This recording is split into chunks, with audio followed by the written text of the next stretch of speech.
बिल्कुल विशाल, अगर बात की जाए तो देश भर में 28 हवाई अड्डे बंद कर दिए गए हैं, जिसमें पाकिस्तान के और भारत के बीच बढ़ते तनाव को लेकर भारतीय विमानन अधिकारियों ने 28 हवाई अड्डों को 15 मई तक के लिए बंद कर दिया गया है। तो यात्रियों के लिए क्या कुछ गाइडलाइन जारी की गई है? बिल्कुल। देखिए, दिल्ली एयरपोर्ट अथॉरिटी हो या फिर सभी एयरलाइंस हो, उन्होंने अपने सोशल मीडिया पर यात्रियों के लिए एडवाइजरी जारी करी है, जिसमें कहा गया है कि जो ऑनगोइंग वॉर की सिचुएशन चल रही है भारत और पाकिस्तान के बीच, इसके चलते जो है एयरपोर्ट्स प्रभावित हुए हैं, एयरलाइंस प्रभावित हुए। इसीलिए जो नॉर्थ इंडिया की तरफ रुख करने वाली या फिर वहां से आने वाली फ्लाइट्स जो हैं उनको कैंसिल किया गया है। और खासतौर पर 15 मई तक देश के 26 एयरपोर्ट ऐसे हैं जिन्हें बंद किया गया है, ताकि किसी भी इमरजेंसी सिचुएशन में वहां पर कोई हानि ना पहुंचे, खासतौर पर आम नागरिकों को। बिल्कुल, बात की जाए तो विशाल, जो सीमावर्ती क्षेत्र है वहां पर लगातार सीज फायर का उल्लंघन किया जा रहा है, गोलीबारी लगातार जारी है। लेकिन अगर जम्मू कश्मीर के उरी की बात की जाए तो उरी में लगातार फायरिंग की जा रही है पाकिस्तान की तरफ से, लेकिन हमारी इंडियन आर्मी लगातार मुंह तोड़ पाकिस्तान को जवाब दे रही है। तो पाकिस्तान जो है अपनी कायरता से बाज नहीं आ रहा।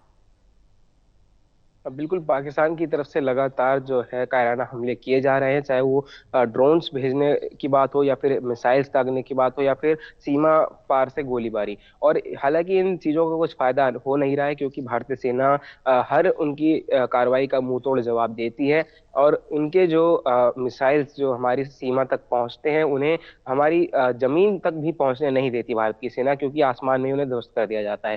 हालांकि जो गोलीबारी की जा रही है एलओसी के पार से, उसके जवाबी कार्रवाई में भारतीय सेना लगातार जो है तत्पर 24 घंटे से जो है वहां पर तैनात है। और एक एक जो है आतंकी को ठिकाने लगा रही है, चुन चुन कर जो है उन पर ठिकाना लगाया जा रहा है। कई ऐसी भी खबरें सामने आई थी जहां पर कहा जा रहा था कि पाकिस्तानी रेंजर्स को भी कुछ हिरासत में लिया गया है। हालांकि इसकी आधिकारिक पुष्टि सेना ने नहीं की है, लेकिन सेना लगातार लोगों से अपील कर रही है कि आप जो है र्यूमर्स में आने से बचें, और कुछ भी अगर आप देखते हैं सोशल मीडिया पर तो उसको सीधे शेयर ना करें, क्योंकि कई अभी साइबर अटैक का भी खतरा जो है भारत पर मंडरा रहा है। जिस तरह से पाकिस्तान पूरी तरह से कंगाल हो चुका है, तो पाकिस्तान के कुछ चुनिंदा ऐसे लोग हैं जो इसी काम के लिए बैठे हुए हैं और साइबर अटैक के जरिए भारत के लोगों पर जो है डिजिटली हमला कर रहे हैं।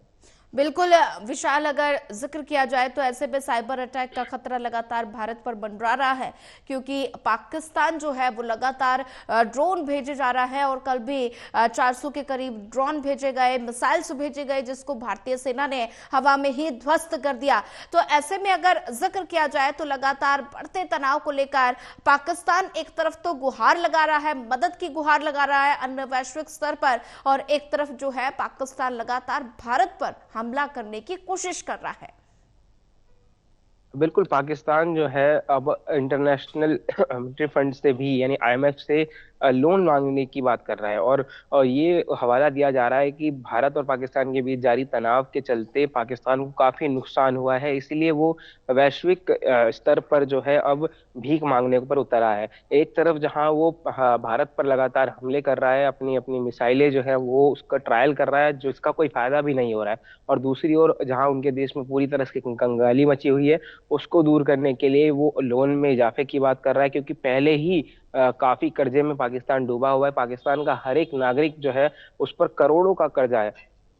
जी बिल्कुल विशाल, अगर जिक्र किया जाए तो ऐसे में यहाँ पर भारत में कितना नुकसान हुआ है, क्योंकि लगातार पाकिस्तान की तरफ से ड्रोन मिसाइलें दागे जा रही हैं, हमले किए जा रहे हैं, फायरिंग लगातार की जा रही है। तो जम्मू कश्मीर का जो क्षेत्र है, जो सीमावर्ती क्षेत्र है, उन क्षेत्रों में कितने नुकसान की आशंका जताई जा रही है? देखिए, जाहिर तौर पर जब कहीं जंग होती है तो दोनों पक्षों की तरफ नुकसान पहुंचता है। हालांकि नुकसान ज्यादा जो है वो पाकिस्तान में ही है, दिख रहा है, जग जाहिर है, लेकिन भारत में भी कहीं ना कहीं जो है लोगों को नुकसान क्षति जरूर पहुंची है, कई लोगों को जान भी गंवानी पड़ी है। और जम्मू में बात करें तो जहां पर लगातार बमबारी हो रही है, आज सुबह भी कई धमाकों की आवाज जो है जम्मू में सुनाई दी गई है, और इसी के चलते जम्मू के कई घर जो है वो नष्ट हो गए हैं। और अगर बात करें एयरपोर्ट्स के प्रभावित होने की वजह से भी एयरलाइन इंडस्ट्री को काफी ज्यादा जो है लॉस हुआ है। और दूसरी ओर शेयर मार्केट में भी कहीं ना कहीं लॉस होता हुआ नजर आ रहा है। तो कह सकते हैं कि अभी जो स्थिति चल रही है भारत और पाकिस्तान के बीच, इससे ना केवल पाकिस्तान बल्कि भारत को भी कहीं ना कहीं क्षति पहुंच रही है। बिल्कुल विशाल, अगर जिक्र किया जाए तो ऐसे में लगातार पाकिस्तान भारत के बीच बढ़ते तनाव को लेकर बैठकों का दौर लगातार जारी है। तो दिल्ली में लगातार हलचल बढ़ी हुई है। प्रधानमंत्री नरेंद्र मोदी लगातार हर स्थिति का जायजा ले रहे हैं, हर स्थिति का अपडेट ले रहे हैं और रक्षा मंत्रालय भी पल पल पर अपडेट ले रहा है और नजर बनाए हुए है हालात पर। अगर जिक्र किया जाए तो ऐसे में रक्षा मंत्री राजनाथ सिंह ने भी कल तीनों अध्यक्षों के साथ बैठक की और देर रात तक प्रधानमंत्री नरेंद्र मोदी ने भी तीनों अध्यक्षों के साथ बैठक की है। तो क्या कुछ रणनीति निकलकर सामने आ रही है? देखिए, बैठकों का दौर लगातार जारी है। सीडीएस और रक्षा मंत्री और एनएस अजीत डोभाल और पीएम मोदी सभी अपने अपने स्तर पर अलग अलग बैठकें ले रहे हैं और इसमें मौजूदा हालातों पर जो है चर्चा की जा रही है। और कल जेपी नड्डा जो कि केंद्रीय स्वास्थ्य मंत्री, उन्होंने भी एक बैठक ली थी जिसमें अगर मेडिकल इमरजेंसी पहुंचती है दिल्ली में या फिर देश में तो उससे कैसे निपटा जाए, दवाइयों के स्टॉक पर जो है चर्चा की गई।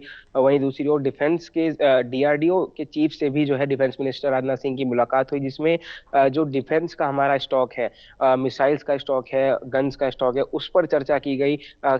ये पूरा सुनिश्चित किया जा रहा है कि कहीं भी किसी भी क्षेत्र में किसी भी डिपार्टमेंट में हमारे पास कोई कमी ना रह जाए, इसकी कसर ना छूटे। इसको लेकर ही जो तमाम बड़े लीडर्स हैं वो लगातार बैठकें ले रहे हैं। कल पीएम मोदी जी के आवास पर भी तकरीबन 2 घंटे तक जो है बैठक चली है और बैठक में मौजूदा हालातों पर चर्चा हुई है और आगे इस स्थिति से कैसे निपटा जाए, कैसे पाकिस्तान के हर कार्रवाई का मुंह तोड़ जवाब दिया जाए, इस पर जो है चर्चा विमर्श हुआ है। बिल्कुल विशाल, अगर जिक्र किया जाए तो ऐसे में 10 बजे भारतीय सेना प्रेस कॉन्फ्रेंस करने वाली है। तो ऐसे में सिरसा का जैसे कि आपने जिक्र किया था तो सिरसा में ही एक मिसाइल को ध्वस्त कर दिया गया जिसका निशाना राजधानी दिल्ली था। तो ऐसे में भारतीय सेना की तो दाद देनी पड़ेगी। भारतीय सेना हवा में ही मिसाइल को, ड्रोन्स को ध्वस्त कर रही है, परास्त कर रही है।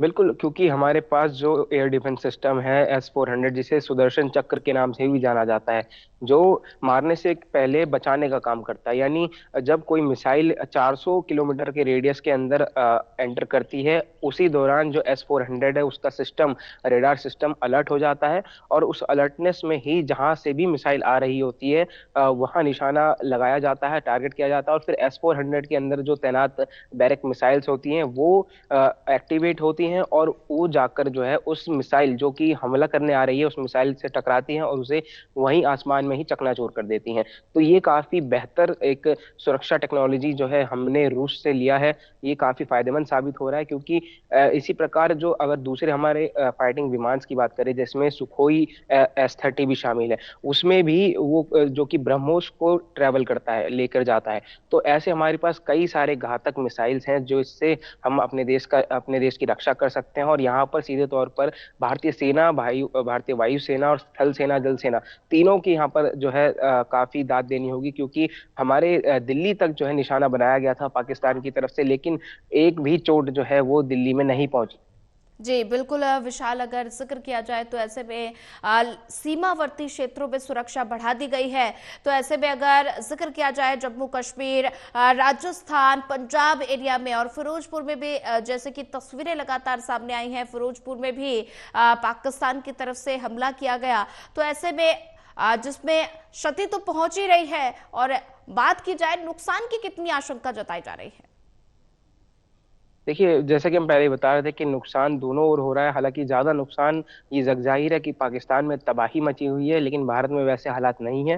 केवल उन सीमावर्ती इलाकों में जहां पर पाकिस्तान की तरफ से लगातार गोलीबारी और बमबारी की जा रही है, केवल वहां पर जो घर हैं उनको नुकसान पहुंचा है। और अगर मॉनेटरी लॉस की बात करें यानी फाइनेंशियली लॉस, तो पाकिस्तान सबको पता है कि पहले से ही वो कर्जे में डूबा था और अब जब से ये जंग जैसी स्थिति जो है दोनों देशों के बीच बनी हुई है, इसको लेकर और भी ज्यादा लॉस जो है पाकिस्तान में लगातार हर दिन हो रहा है।